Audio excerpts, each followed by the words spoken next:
Okay. Well, you do have a very close relationship with the president. We even had an issue of The Hill that had a picture of you at the UFC fight with Trump, calling you MAGA Mike.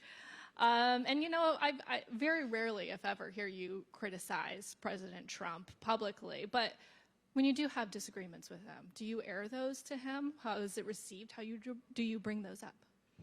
I mean, we've had different ideas on legislation and strategy before, but I don't agree with my wife 100% of the time. You know, this is part of the relationship, and I think one of the reasons I think he respects this relationship that he and I have is that I give him counsel. I was one of his attorneys at one point. You know, I did impeachment defense duty twice, and you know, the job of a counselor, somebody who is ostensibly an advisor, somebody who brings a different perspective, is that you're not supposed to be a yes man. I'm not, and I think that's healthy. I think he respects it, and so we've had really healthy, productive discussions about ideas that we had that were different. But no, I don't criticize the president publicly. I don't criticize any Republican. I believe in Reagan's 11th commandment. You know, you don't speak evil of another Republican. I try not to criticize Democrats, certainly and personally. Policies are atrocious, and we could do that all day long. But I don't make it personal. That's just the way I live. So, coming back to reconciliation, you know, you've indicated desire to move one bill, but there are still some Republicans saying it'd be better for two, even some senators as recently as this weekend. Is this set at one bill? Trump said he didn't care either way. Is this 100% set at one? Listen, we have a very aggressive timetable on which we have to operate because the first 100 days will evaporate pretty rapidly if we don't work quickly. And there are lots of different ideas and opinions on this, but the reality of the House is that the one bill strategy makes the most sense, and that is because we have a very diverse conference. We have, you know, almost, well, 218 Republicans at this point. We have interests and district level specific concerns that are just not at issue in the Senate. And so our math is more complicated. Remember that the Senate Republicans have a wider margin than the House Republicans do, I think probably for the first time in history. And so the nuance happens in the House and not the Senate. So with regard to reconciliation, when I can only spare one vote or 1 to 2, 3 votes max, this has got to be a member-driven process, bottom up, and we have to build consensus along the way. That's what we're doing. And the one bill strategy ensures the highest probability of success for us to check all the necessary boxes and fulfill our campaign promises, and that's what we're going to do. You've really put a focus on having a member-driven process, but it's a very diverse House Republican conference, a lot of conflicting ideological ideas, but at some point, you've got to make a play call. So how are you going to approach that when it comes to things like demands for cuts and appeasing everybody? Do you think that you can keep everybody happy? Of course I do, yes. We're right on schedule.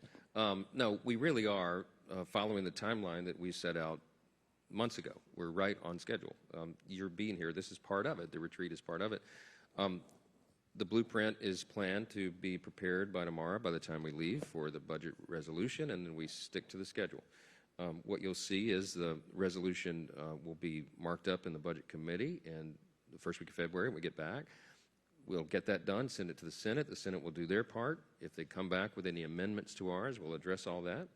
That's through the month of February, and then in March we begin the committee process where it goes through the more detailed analysis and debate and discussion inside the room about how we get to the granular details of all the cuts and to make sure this thing meets with everybody's criteria, and it will.